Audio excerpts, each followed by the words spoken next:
تحریک عدم اعتماد کے بعد کچھ سوالات جو عمران خان صاحب نے اٹھائے وہ درست ہیں، کچھ اقدامات جو انہوں نے اٹھائے وہ غلط بھی ہیں۔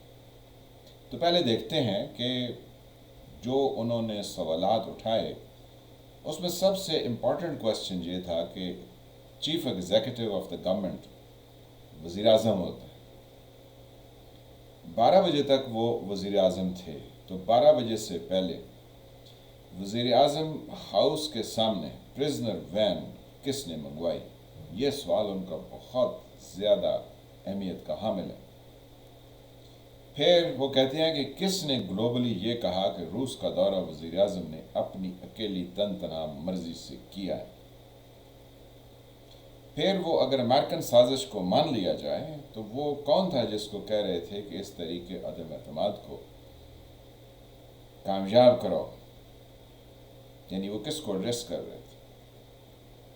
اور اس کے ساتھ وہ کون تھا جو کچھ لوگوں کو جوڑ رہا تھا اور کچھ کو توڑ رہا تھا؟ اس کے علاوہ بھی انہوں نے کئی کوسچن اٹھائے ہیں، لیکن یہ وہ کوسچنز ہیں جن کو کرٹیسائز نہیں کیا جا سکتا، یا جن پر جو ہے وہ یہ نہیں کہا جا سکتا کہ یہ کون سے کوسچنز، کیونکہ پھر وہ یہ بھی کہتے ہیں کہ وہ کون تھا جس نے کہا کہ آرمی کے جو چیف ہیں یعنی چیف آف آرمی اسٹاف ان کی تبدیلی وزیر اعظم صاحب نے نوٹیفیکیشن کر دیا ہے یا کیبنٹ کی میٹنگ میں جو ہو گیا۔ ایک شخص دریا میں ڈوب رہا تھا تو مدد کے لیے اس نے آواز دی یا اس نے پکارا تو بہت سارے لوگ اکٹھے ہو گئے، لیکن کوئی دریا میں اترنے کو تیار نہ تھا۔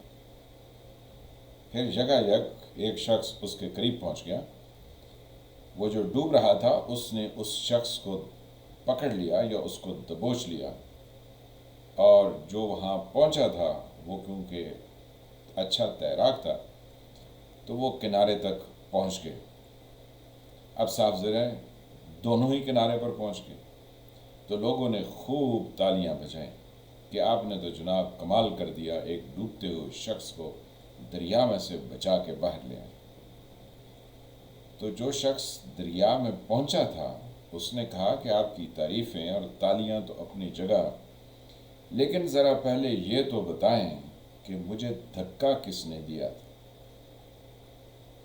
اب یہ عمران خان صاحب کی ڈسکشن کے ساتھ اس دریا میں ڈوبنے والے کو اور پھر دھکا دینے والے کا یہ کیا ماجرا؟ پھر آپ نے تھم نیل پر دیکھا ہوگا کہ یوکرین کے ایک ملٹی سٹوری بلڈنگ ہے یعنی رہائشی بلاک ہے، اس کی تصویر اکانومسٹ نے اپنے ٹویٹر اکاؤنٹ پر پوسٹ کی اور وہاں پہ لکھا کہ رشیا کہیں نہیں جا رہا ہے، ہمیں یہ سیکھنا ہوگا کہ ہم ایک نوٹی یا ایک بدتمیز پڑوسی کے ساتھ کیسے رہ سکتے ہیں، کیونکہ وہ یہیں رہے گا۔ اور اس کا حوالہ انہوں نے دیا کہ کوئی مفکر ہے، کوئی پوئٹ ہے، کوئی آتھر ہے جس نے یہ بات کہی ہے۔ پھر تصویر کے نیچے انہوں نے لکھا کہ پیوٹن نے، جو سائڈ پر انڈیکیٹ بھی کیا گیا ہے بڑے حروف میں، کہ پیوٹن نے بہت سارے لوگوں کو مکتی دلا دی، آزادی دلا دی، کس سے؟ ان کی زندگیوں سے اور ان کے گھروں سے۔ تو اکانومسٹ جو ہے یہ پرنٹ ہوتا ہے یورپ میں یعنی برطانیہ میں، اور یہ ایک ہفت روزہ میگزین ہے۔ اب اس کا گہرا تعلق ہے کہ دریا میں مجھے دھکا کس نے دیا؟ ایک اداکار صدر یوکرین کا، اس کو نیٹو اور امریکہ نے مل کر دھکا دیا کہ تو روس کے ساتھ پڑ جا اس کو، جیسے وہ جب کتوں کی لڑائی ہو رہی ہوتی ہے نا تو کہتے ہیں پہ جا اس میں، تو انہوں نے اس کو تھپکی دی اور کہا تو روس کو پڑ جا، ہم دیکھ لیں گے۔ تو جب اس کو کٹ لگنی شروع ہوئی تو صرف پیسوں کے اور اپنے اسلحے کی نمائش کے علاوہ وہ کسی طرح کی یوکرین کی مدد کو نہ پہنچ سکے۔ اداکار صدر تھا کیونکہ وہ ایک ڈرامے سے مشہور ہوا اور وہ یوکرین کا صدر بن گیا۔ اس کے پاس نہ تو ہسٹری کے بارے میں وہ جانکاری یا وہ معلومات تھی کہ جو اس کو یہ بتائیں کہ کس طرح سے قوموں کو پسایا جاتا ہے، ان کو جنگوں میں دھکیلا جاتا ہے، اور وہ جنگ و جدل میں اپنا سب کچھ تباہ کر بیٹھتی ہیں۔ جیسے عراق کے اوپر 90s میں ہاتھ پھیرا گیا اور اس سے کہا کہ تو ایران انقلاب کے خلاف لڑ جا، ہم تیرے ساتھ ہیں۔ پھر اسے نہ جانے کوئی ایک دہائی تک، یعنی 10 سال تک وہ جنگ ایران کے ساتھ لڑتا رہا، اور اس حد تک کمزور ہو گیا کہ پھر سینئر بش کے زمانے میں اس کو کٹ لگائی گئی، اور پھر جونیئر بش کے زمانے میں اس پر قبضہ کر لیا گیا، اور روز دھماکے بغداد اور عراق کا مقدر کر دیے گئے۔ تو یہ دھکا دینے والے بہت امپورٹنٹ ہوتے ہیں۔ یوکرین کے صدر کو، زیلنسکی کو دھکا دیا نیٹو اور امریکہ نے کہ جنگ میں تو کود جا۔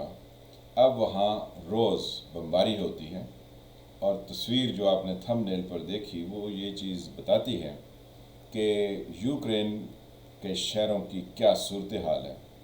اگر یہی صورتحال نیٹو کے کسی شہر کی ہو جائے، یا نیٹو کے کسی ملک کی ہو جائے، یا امریکہ فار دیٹ میٹر اس کی کسی اسٹیٹ کی، یا اس کے کسی شہر کی، یا اس کی کسی ریاست کی یہ ہو جائے، تو وہاں کے عوام کیا کریں گے؟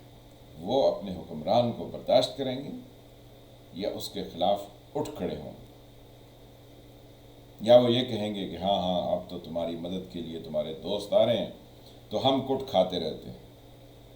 یقینی طور پر ایسا نہیں ہے، کیونکہ جو نیٹو کے ممالک ہیں ان کے عوام اپنی حکومتوں پر اس قدر حاوی ہیں کہ ان کی حکومتیں اپنے آپ کو کسی جنگ میں جھونکنے کو تیار نہیں ہوتی ہیں، بلکہ وہ دوسرے ممالک کو جنگ میں جھونکتی ہیں۔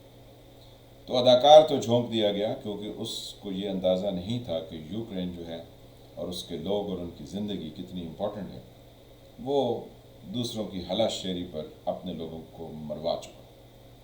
اب آتے ہیں کہ جو اعتراض اٹھا رہے ہیں، جو کچھ جائز سوال کر رہے ہیں، لیکن ان کے پینترے، ان کا عمل اور ان کا وہ رویہ جو اس وقت اختیار کیے ہوئے ہیں کہ پاکستان کے 3 ٹکڑے خدا نخواستہ ہو جائیں گے، یہاں کے نیوکلیئر ویپنز غائب ہو جائیں گے، یعنی دنیا ہم سے واپس لے لے گی، اور یہاں کی فوج تباہ ہو جائے گی، اور یہ ملک قائم نہیں رہے گا، اس کے ٹکڑے ہو جائیں گے۔ تو یہ عمران خان صاحب کو کس نے دھکا دیا ہے؟ کیونکہ کسی نہ کسی نے تو عمران صاحب کو دھکا دیا ہے کہ آپ اس میں الجھ جائیں، لڑ جائیں، پڑ جائیں، ہم دیکھ لیں گے۔ تو جس کسی نے بھی عمران خان صاحب کو دھکا دیا ہے، کیونکہ ابھی واضح نہیں ہے، ہو سکتا ہے ان کے اپنی پارٹی میں سے کچھ لوگوں نے دھکا دے دیا ہو، یا ان کی اپنے عقل سلیم نے ان کو دھکا دیا ہو کہ تو گھس جا۔ عمران خان صاحب نے اسٹیبلشمنٹ کے، یعنی ہماری جو فوجی جنتا اور ہماری جو عدلیہ ہے، یہ مل کر ہمیشہ گیم کھیلتے ہیں اور حکومتیں بدلاتے اور اٹھاتے ہیں۔ عمران خان صاحب نے ان سب کو بری طرح سے ایکسپوز کر دیا۔ وہ کہتے ہیں پوری دنیا جانتی ہے طاقت آپ کے پاس، اور آپ فیصلہ کریں۔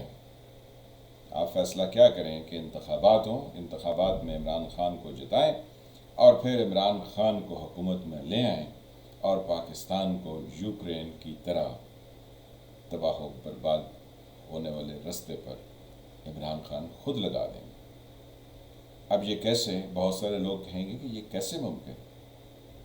اب عمران خان کے کہنے پر اسٹیبلشمنٹ جو ہے وہ اپنی طاقت کا مظاہرہ کرتی ہے اور کہتی ہے کہ جی الیکشن ہوں گے۔ تو کل کیا گارنٹی ہے کہ جو اور گروپس ہیں جن کے پاس کئی ہزار لوگوں کو اسلام آباد پر چڑھائی کرنے کے لیے، یعنی ان کے پاس وہ طاقت موجود ہے، تو وہ آ کے یہاں پر دنگا فساد نہیں کریں گے؟ تو یہ روزانہ کا ایک معمول بن جائے گا کہ یہاں پر گروہی مفادات کے متمنی لوگ اپنے اپنے لشکر لائیں گے اور یہاں پر روز دھرنے دیں گے۔ تو جب دھرنے دیں گے تو ملک کیا مضبوط ہوگا یا کمزور ہو جائے گا؟ جو آپ کے پاس ٹی ٹی پی کی سی صورتحال ہے، پھر ٹی ایل پی کی سی صورتحال ہے، پھر مذہبی عدم رواداری کی جو صورتحال ہے، پھر اس کے ساتھ آپ کو جو مذہبی جماعتوں کی مسلح ونگز ہیں، اگر یہ سب دھرنے دینے پر آ گئے عمران خان کی طرح اور اپنے مطالبات کچھ کے کچھ رکھیں، تو پھر کیا کریں گے؟ پھر یوکرین کی طرح ہی آپس میں لوگ لڑیں گے۔ یوکرین پر روس بمباری کر رہے ہیں تو یہاں پر ایک دوسرے کے ساتھ لوگ کٹ مریں گے۔ عمران خان اب اس گیٹ پر بیٹھے ہیں، میں یہ نہیں کہہ رہا کہ وہ جی ایچ کیو کے گیٹ نمبر 4 پر بیٹھے ہیں جو شیخ رشید، ویسے شیخ رشید کا ذکر بھی غیر مناسب ہوتا ہے، اس پر بات نہیں کرنی چاہیے۔ بہرکیف میں یہ نہیں کہہ رہا کہ عمران خان جو ہے وہ کسی ادارے کے گیٹ پر بیٹھے ہیں، بلکہ وہ ایک ایسے پاکستان کے لیے تباہی کے رستے کا جو گیٹ ہے اس کے اوپر بیٹھے ہیں، اور وہ بضد ہیں کہ اس گیٹ کو کھول دیا جائے۔ اگر اس گیٹ کو آپ نے کھول دیا تو پھر یہ سیلاب، یہ تباہی، یہ پریشانی، یہ ڈیفیکلٹی کسی کے کہنے پر رکے گی نہیں، کیونکہ اخلاقی جواز سب کھو بیٹھیں گے، کیونکہ جس کی لاٹھی اس کی بھینس کا دورہ شروع ہو جائے گا۔ تو اکانومسٹ نے تو اپنی طرف سے بڑی اچھی سٹوری لگائی کہ پیوٹن نے لوگوں کی زندگیوں سے اور ان کے گھروں سے ان کو آزادی دلا دی۔ تو دنیا تو اکانومسٹ اور یورپ اور امریکہ سے سوال کرتی ہے کہ یوکرین کو جنگ میں دھکا آپ لوگوں نے دیا ہے، تو اب آپ پیوٹن کو برا کیوں کہتے ہیں؟ تو اسی طرح جب عمران خان صاحب یہ دروازہ کھول دیں گے تو پھر آپ کہیں یہ حکومت ذمہ دار ہے، فلاں پارٹی ذمہ دار ہے، پھر عمران خان ذمہ دار ہے اور اس کو لانے والے یہ جو اقتدار میں عمران خان کو 2018 میں لائے ہیں، پھر یہی لوگ اس کے ذمہ دار ہیں۔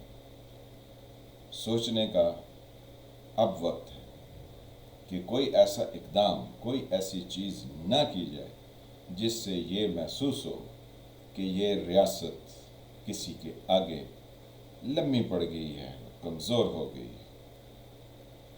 کوشش یہ ہونی چاہیے کہ کہیں حکومت جو اس وقت ہے، اگر اس کی کمزوری بھی آتی ہے، جیسے ابھی 60 روپے فیول کی پرائسز میں آئی ایم ایف کے کہنے پر اضافہ کرنا پڑا، تو اس کو اگلے اگست تک جو ہے وہ حکومت کو چلایا جائے۔ عمران خان کو کچھ نہیں آتا تھا، کچھ پتہ نہیں تھا، کچھ کر نہیں سکتا تھا، اس کے بہت پرابلمز تھے، تو 3.5 پونے 4 سال تک، جیسا کہ الیکٹرانک میڈیا کہہ رہا ہے کہ اس کو افواج پاکستان کی طرف سے یہ کہا جاتا تھا کہ عمران خان کی حکومت کے خلاف باتیں نہ کریں، اس حکومت کو چلنے کا موقع دیں، یہ اچھی چلے گی۔ تو جو موجودہ حکومت ہے اس کی تعریفیں اور اس کے لیے کسی کو کہیں نہیں، بلکہ خاموش ہو جائیں کہ یہ حکومت اگلے سال اگست تک جائے گی اور پھر انتخاب ہوں گے، تو لوگوں کو اندازہ ہو جائے گا کہ حکومت اپنی مدت پوری کرتی ہیں، اور یہ روز جو 2.5 اینٹ کی مسجد بنانے کی کوشش کی جاتی ہے، اس کا کسی کو فائدہ نہیں ہونے والا۔ رہا سوال عمران خان کے اوپر 25 مئی کے واردات کا، تو جب انہوں نے کہا کہ ان کے لوگوں کے پاس اسلحہ تھا، تو پھر یہ ریاست کیا سو رہی ہے؟ پھر جو وہ اس طرح کے نعرے لگا رہے ہیں اور یہ جو گفتگو کر رہے ہیں، اور ان کے وزیر اعلیٰ کے پی کے کہ وہ لشکر کشی کریں گے، تو اس پر یہ ریاست کیا اس کے دانت ختم ہی ہو گئے ہیں؟ یہ سب سوچنے کی چیزیں ہیں کہ ہم کس طرف بڑھ رہے ہیں۔ یوکرین کی صورتحال انٹرٹین اگر پاکستان میں کرنی ہے اور پاکستان کو یوکرین کی طرح کا تباہ و برباد کرنا ہے، تو عمران خان صاحب کی ڈیمانڈز مان لیجیے، پھر جو یوکرین کا نقشہ ہے وہ پاکستان کا خدا نخواستہ ہوگا۔ تو اس لیے غیر قانونی اور غیر آئینی کسی بھی کام کی حمایت مت کیجیے، کیونکہ جب غیر آئینی اور غیر قانونی اقدامات اٹھائیں گے، اور عمران خان کہہ رہے ہیں طاقت آپ کے پاس ہے، یعنی آپ کہیں تو الیکشن فوراً ہو جائیں گے، تو اس کا مطلب ہے کہ غیر قانونی اقدام کے لیے مجبور کیا جا رہا ہے۔ تو آپ اپنے لاڈلے کے کچھ نخرے برداشت کیجیے اور اس کے پریشر کو بھی برداشت کیجیے، پاکستان کے حق میں یہی بہتر ہے۔ میں ہوں فاضل ملک، آپ دیکھ رہے تھے سرکار۔ ملتے ہیں کسی نئے ٹاپک کے ساتھ، اللہ آپ کو اپنی حفظ و امان میں رکھے۔ جن فرینڈز نے چینل کو سبسکرائب نہیں کیا وہ اس کو سبسکرائب کریں، گھنٹی کے نشان کو بھی دبا دیں تاکہ آپ کو نئی آنے والی ویڈیوز ملتی رہے۔ ویڈیو کو لائک کریں، شیئر کریں، کمنٹ کریں۔ ملتے ہیں کسی نئے ٹاپک سے، تب تک کے لیے خدا حافظ۔